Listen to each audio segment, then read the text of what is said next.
আসসালামু আলাইকুম। আপনারা কেমন আছেন? আশা করি ভালো আছেন। তো আজকে কাঁঠালের একটা রেসিপি দেখাবো আপনাদের। খুব সহজ, খুব সাধারণ একটা রেসিপি। এই রেসিপিটা বিশেষ করে গ্রামের দিকেই বেশি চলে। গ্রামের মানুষ এইভাবেই কাঁঠাল রান্না করে খায়। তো এভাবে খাওয়া বলতে কথা না, কিন্তু সেই রান্নার ভিতরে যে এতটা আনন্দ, আর সেই খাবারটাতে এত মজাদার একটা সুস্বাদু খাবার, এটাতে মানে বোঝা যায় খেতে গেলে যে এইভাবে কাঁঠালটা রান্না করলে এত মজা লাগে। কোনো মাছ মাংস ছাড়াই কাঁঠালের যদি এই রেসিপিটা তৈরি করা হয়, খুব মজা হয়।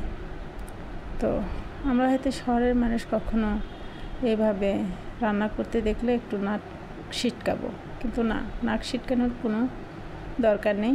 আপনারাও চাইলে একবার রান্না করে দেখতে পারেন। তো কাঁঠালটা আমি সুন্দরভাবে ছিলে নিয়েছি, নিয়ে আবার ধুয়ে নিয়েছি।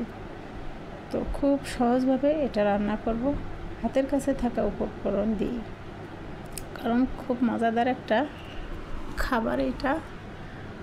আর এমন কেউ নাই যে এই কাঁঠালের তরকারি পছন্দ করে না। কাঁঠালের যেটা রান্না করেন সবারই ভালো লাগে, ঠিক আমারও ভালো লাগে। তো আমি কিন্তু এই কাঁঠালের তরকারি যেভাবে রান্না করি সেভাবে আমার মজা লাগে। জানি না আপনাদের কেমন লাগে।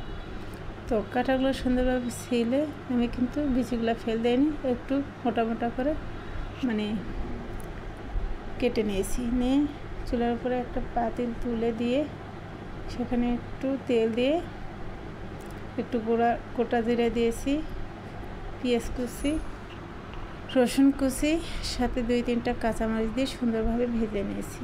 তো পেঁয়াজটা লাল হয়ে গেলে পেঁয়াজের সাথে দিলাম একটু নুন, একটু মরিচের গুঁড়া, পরিমাণ মতো হলুদ দিয়ে দিলাম, আদা রসুন বাটা দিয়ে সুন্দরভাবে আবার নেড়ে ছেড়ে ভেজে নেব। তো এগুলো মাটির চুলাতে রান্না হলে আরও বেশি মজা লাগবে, বেশি ভালো লাগবে, খেতেও ভালো লাগবে, দেখতেও ভালো লাগবে। তো আমি এই তরকারিটার মধ্যে কোনো প্রকার গরুর গোশ কিংবা মুরগির গোশ কিছুই দেব না, কিন্তু দেব একটা আনকমন জিনিস। সেটা হয়তো দিয়ে কেউ এইভাবে তরকারিটা কাঁঠালটা রান্না করেনি, কিন্তু আমি সেটা দিয়ে রান্না করে আজকে আপনাদের দেখাবো।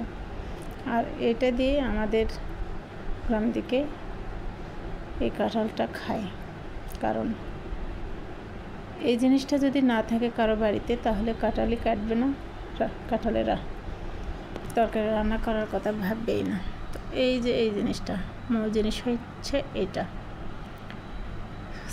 ছোলা, কেউ বলে বুট, তো আমি বুটই বলি। তো এই বুট আমি রাতের বেলা ভিজে রেখেছিলাম, আর এখন আমি সুন্দরভাবে ধুয়ে কাঁঠালগুলোর মশলার সাথে দিয়ে কষে নেব। তার সাথে দেব বুট, দিয়ে সুন্দরভাবে আমি কষে নেব। তো এত মজা লাগে এই বুট দিয়ে রান্না করলে। তো এখন দিয়ে দেব আমি আলু সিদ্ধ করে সুন্দরভাবে ছিলে আমি হাত দিয়ে সুন্দর করে মেখে নিয়েছি। তো কিছুক্ষণ আমি কাঁঠাল আর বুটটা একই সঙ্গে জাল করে, তারপরে কিছুক্ষণ পরে আমি এই আলু সিদ্ধ গোলাটা দিয়ে দিলাম।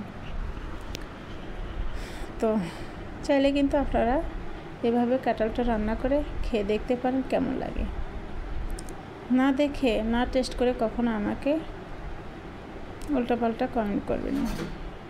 তো দেখেন তরকারিটা আমার হয়ে গেছে। তো বেশি ঝোল রাখিনি, একদম মাখা মাখা ঝোল রেখেছি। গরম ভাতের সাথে খেতে দারুণ মজা হবে। তো বেশি ঝোল করলে কাঁঠাল ধোয়া ধোয়া লাগবে, এই জন্য আলুটা দেওয়ার একটাই কারণ যে মাখা মাখা ঝোল হবে। তো এখন আমি মাটির থালাতে গরম ভাত তুলে নেব। তো নিয়ে আজকে এই কাঁঠালের তরকারি দিয়ে একটু আল্লাহ যদি খাওয়ায় তো একটু শান্তি করে খাইতে পারবো এবং খাবো।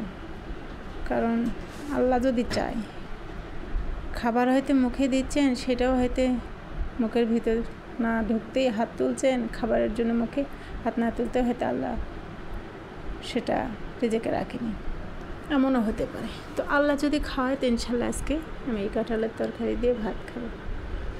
খুব মজাদার একটা তরকারি হয়েছে। তো চাইলে কিন্তু আপনারা বাসায় এভাবে রান্না করে নিতে পারেন।